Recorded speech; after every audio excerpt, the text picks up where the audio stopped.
আসসালামু আলাইকুম, কেমন আছেন সবাই? আশা করি ভালো আছেন।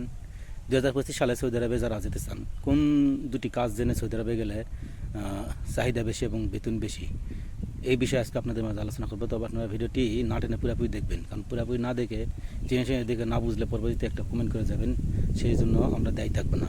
তো চলুন কথা না বাড়িয়ে মূল ভিডিওতে যাই। বর্তমান সৌদি আরবে ব্যাপক পরিমাণ মানুষ যাইতেছে এবং যে হারে মানুষ যাইতেছে তার বেশিরভাগ 90% মানুষই ঠকতেছে। এর কারণ হচ্ছে না জেনে যাওয়া, না জেনে না বুঝে যাওয়া। দ্বিতীয়টা হচ্ছে আমাদের দেশের বেকারত্ব এবং অভাব। এই কারণে মানুষ তাল পাচ্ছে না কি করবে। যেমন আমি সৌদি আরবে 5-6 বছর ঘুরে আসলাম, আসার পরে চিন্তা করছিলাম আর যাব না। এসে দেশে দেখতেছি যে ইনকাম চলতেছে না, বা চলবেও হয়তো বেশ কিছুদিন দেরি হবে, হয়তো 1 বছর 2 বছর চলার পর আবার আস্তে আস্তে লাইন আসার পর হয়তো হবে। তো এই মুহূর্তে এই অবস্থায় চলার পরে বাড়ির ফ্যামিলি থেকে বলতেছে আবার বিদেশ যাও। তো এখন আমি তো জানি সৌদি আরবের পরিস্থিতি, এবং আমার বন্ধু বান্ধবরা শুনে আবার বলতেছে তুমি চলে গেলা, আবার আসতেছ, দেখতেছো সৌদি আরবের পরিস্থিতি, তারপরে আসতেছ, আসা ঠিক হবে না, দেশে কিছু করো। কিন্তু আমি তো পরিস্থিতি বোঝাতে পারতেছি না।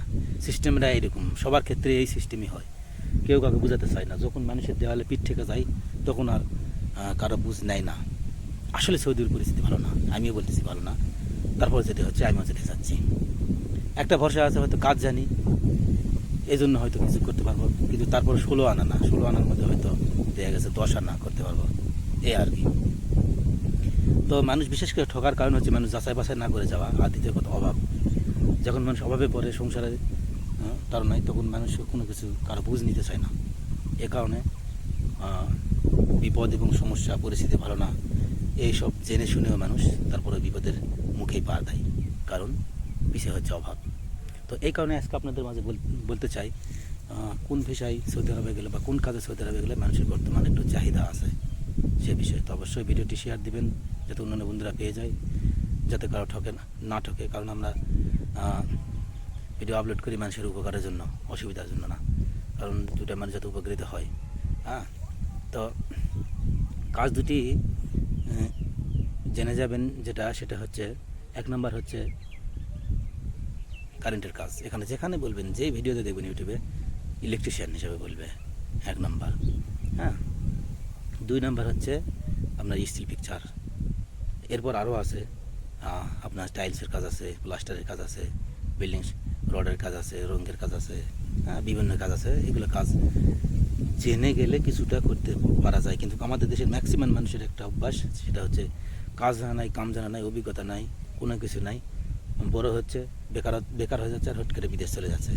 মনে করে যে বিদেশ পার হতে পারলেই টাকা পয়সা, বিদেশ পার হতে পারলেই পয়সা, এরকম চিন্তা ভাবনা তাদের ভিতর।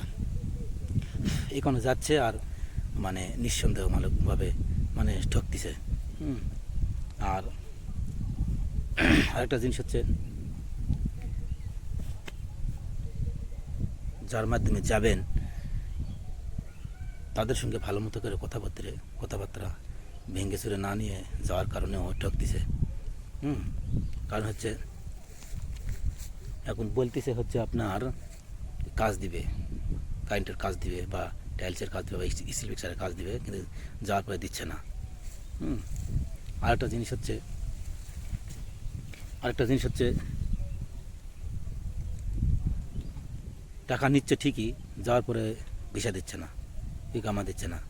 ঠিক আছে, এইসব বিষয়ে বলবো আর একটা ভিডিওতে, এবং বলাও আছে, আরও বলবো যে কোন হচ্ছে ভিসায় কত টাকা লাগে, সৌদি আরবে আসলে অরিজিনালি কত টাকা লাগে পার হতে।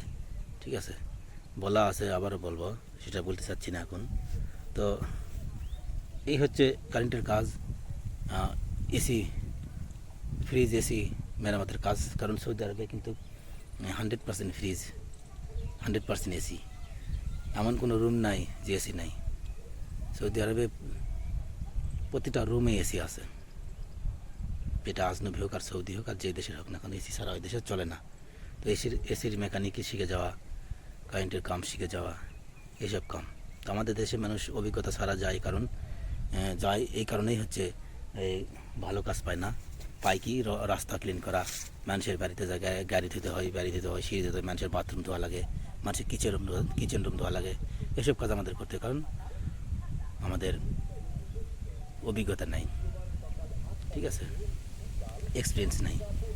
তো এই জন্য বলি কারেন্টের কাজ জেনে যাবেন, গেলে মোটামুটি একটু মনে কিছু করতে পারবেন। তবে সবচেয়ে যেটা ভালো উপদেশ দিব সেটা হচ্ছে কোনো কোম্পানিতে গেলে সবচেয়ে ভালো হয়। কোম্পানিতে গেলে এই কারণে ভালো হয়, কারণ কোম্পানি হচ্ছে মাথার উপর ছাতা, যে কোনো মানুষের মাথার উপর ছাতা হচ্ছে কোম্পানি। তবে যদি ফ্রি ভিসায় যেতে চান তাহলে অবশ্যই কাম জেনে যেতে হবে। কোন দুটি কাম বললাম? ইলেকট্রিশিয়ান এবং স্টিল পিকচার বা এসি মেকানিক, এইসব কাজ, মানে প্রধান দুটি কাজ বললাম। এরপর 4-5টা কাজে গেলে অসুবিধা নাই, 4-5টা কাজ জেনে গেলে। তো সবচেয়ে কাজের চাহিদা বেশি হচ্ছে কারেন্টের কাজের, ইলেকট্রিশিয়ানের, সেটা কোম্পানিতে বলেন আর ফ্রি ভিসায় বলেন। তবে কাজ যদি না জানেন, আমার উপদেশ, কাজ না জানেন যদি, তাহলে বিদেশ না যাওয়াই ভালো। ওই আপনার 50-60 ডিগ্রি তাপমাত্রার মধ্যে, রোদের মধ্যে রাস্তায় ঝাড়ু দিয়ে, আমাদের দেশে 50-60 ডিগ্রি যদি তাপমাত্রা হয়ও, গাছগাছলার নিচে দাঁড়ালে একটু আবহাওয়া পাওয়া যায়, সুন্দর একটু বাতাস পাওয়া যায়। আর সৌদি আরবে আমাদের যদি তাপমাত্রা যদি কমও থাকে, তবু রাস্তা গরম হয়, গাছ নাই, পাকা রাস্তায় ইট আর বালু গরম হয়, পাথর আর বালু গরম হয়, দেশের অক্সিজেন গরম হয়ে যায় দুপুর টাইমে। এ কারণে দিনের বেলা এসি রুম থেকে মানুষ বেরোতে চায় না। হ্যাঁ, এই জন্য দিনের বেলা এসি রুম থেকে মানুষ বেরোতে চায় না, কারণ প্রচুর গরম। এই গরম হওয়ার কারণ হচ্ছে গাছ গাছ না থাকা। হয়তো বলবেন যে তাপমাত্রা সূর্যের তাপ আমাদের দেশে ওই দেশে সমানই ফেলায়, আমাদের দেশে গাছ গাছটা কিছু শোষণ করে, ওই দেশে করে না। মরুভূমি আর বালু কী করবে? তাপে ভাজা বালুর মতো যেরকম গরম হয়, মাটিতে পা দিলে সঙ্গে সঙ্গে ফোসকা করে যাবে, এই অবস্থা। আশা করি বুঝাইতে পারছেন। সবাই ভালো থাকবেন, সুস্থ থাকবেন। আসসালামু আলাইকুম।